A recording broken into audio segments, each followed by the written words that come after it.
They are a big YouTube fan, so they may be watching this. Now, there was a writer, so this is the patient's writer that was blocked with wax. You can see the patient's got loads of hairs at the entrance of the ears. And the reason why I showed you the patient's left ear as well, the one without any wax, because that had an equal amount of hairs. There's been quite a few questions about hairs in the ears and why don't I trim them? I think one person's been quite aggressive in the last couple of videos demanding an answer.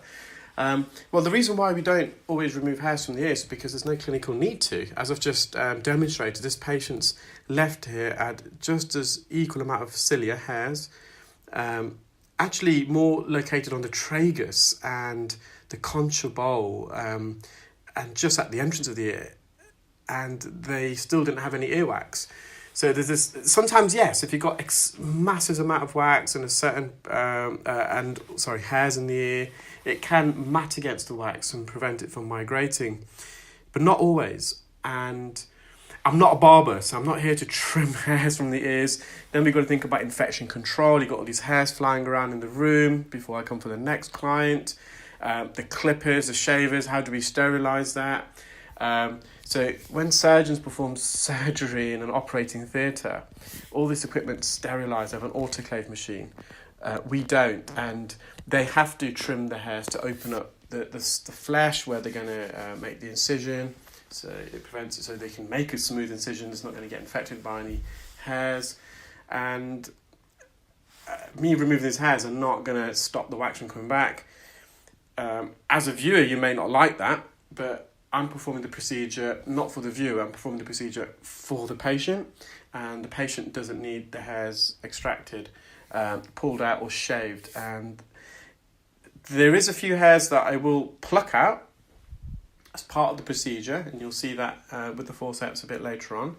But I'm not going to get a razor or clippers and start shaving the hairs. For that one individual who's got quite angry about it, you don't have to watch the channel. I'm not forcing you to watch.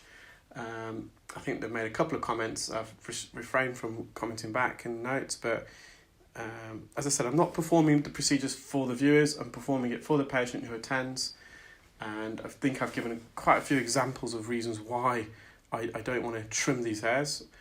The advice I have given to the patient is that if they do trim the hairs themselves, just place some cotton wool at the entrance of the ear. So if they do trim the hairs, and that's their prerogative, that these hairs don't fly into the ear, because then they can get loose and matted.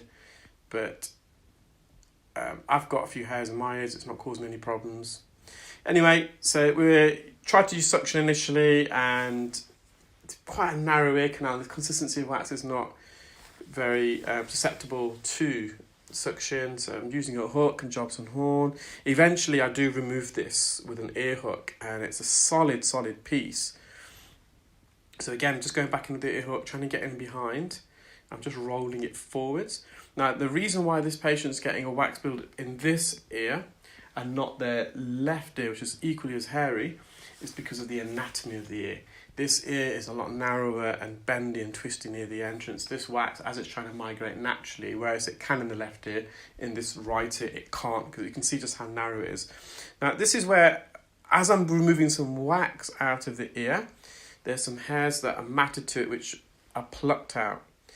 So I think there's been a couple of videos I uploaded recently where the ear was so hairy where I had to pluck the hairs out in order to visualize the ear. So there was a clinical need. Here there's not, because I can still, as you'll see in a moment, I do manage to remove this wax plug, and I've got a clear view of it, as you can see.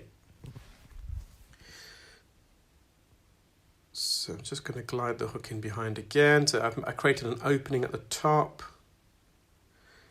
swiveling the hook behind, bringing it forwards, and it was a tug of war. So it's almost popped out there.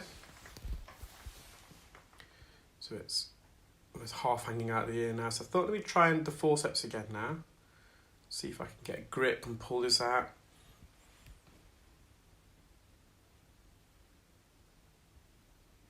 So I'm going to glide it top again, the hook. I think on this occasion I do manage to get it out. So I'm able to get the hook a bit further in the ear, right behind the wax plug, so I've got full force, full throttle behind it. And it's important when you use the hook to extract a piece of wax that the tip of the hook, you don't graze the base of the ear canal and accidentally cut it. There was that log of wax, and you can see inside the inner 2/3 of the ear, there's no hairs there whatsoever.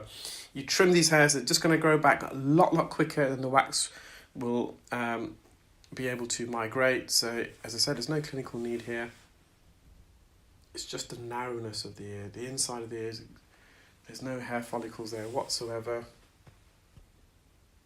For those who genuinely ask the question, by all means, that is no problem. For those who are being quite critical and rude and angry about it, well, as I've mentioned before, no one's forcing you to watch